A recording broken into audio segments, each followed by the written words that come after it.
सो जब इंसान को तकलीफ पहुंचती है तो हमें पुकारने लगता है, फिर जब हम उसको अपनी तरफ से नेमत बख्शते हैं तो कहता है कि ये तो मुझे मेरे इल्म दानिश के सबब मिली है। नहीं, बल्कि वो आजमाइश है, मगर उनमें से अक्सर नहीं जानते। जो लोग इनसे पहले थे वो भी यही कहा करते थे, तो जो कुछ वो किया करते थे उनके कुछ काम ना आया, आखिर उन पर उनकी बुराइयों का वबाल पड़ गया।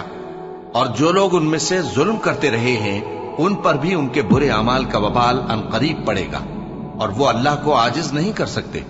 क्या उनको मालूम नहीं कि अल्लाह ही जिसके लिए चाहता है रिज्क को फराख कर देता है और जिसके लिए चाहता है तंग कर देता है। जो लोग ईमान लाते हैं उनके लिए इसमें बहुत सी निशानियां हैं।